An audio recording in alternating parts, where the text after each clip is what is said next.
Welcome to your daily dose of hope. I'm Phyllis Nichols, and I'm glad you're here. In a world that feels constantly cluttered with notifications and obligation and noise, sometimes the most powerful thing we can do is make space, literal space.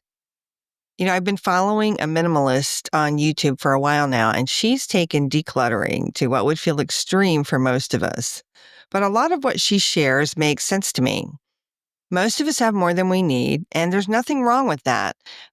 But if it's taking a toll, Dawn explains that when we have a lot of what she calls inventory, literal inventory in your home, those are things that you need to manage and maintain. And that can take a toll mentally and emotionally, and sometimes even physically, in just taking care of and managing all of the stuff that we've accumulated. And it reminded me of a time a few years ago when my husband was going through surgeries. We moved back to Ohio and we just brought with us our clothes, our laptops, and our cats. And we stayed in a tiny 1-bedroom furnished apartment for 9 months. And everything else was in storage. And we didn't miss very many things. We really had everything that we needed. Now, was I happy to finally get into a house and retrieve all of my own things? Of course I was. But I'm much more mindful and about what I bring in, and I don't feel the need to buy nearly as much.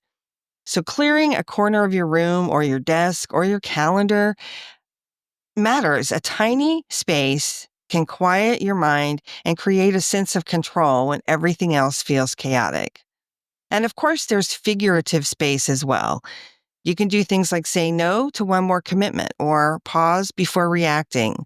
Let go of what you can't control. Give yourself the grace to rest, reset, and just be. Hope and calm aren't things that we chase down.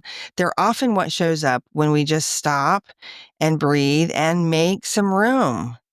Today, if it feels overwhelming, ask yourself, where can I make just a little more space? You don't need to fix everything. You don't need to throw out everything either. You just need to start with one open breath, one cleared shelf, or one quiet moment. That's where hope finds you. This podcast is part of the Sound Advice FM network. Sound Advice FM, women's voices amplified.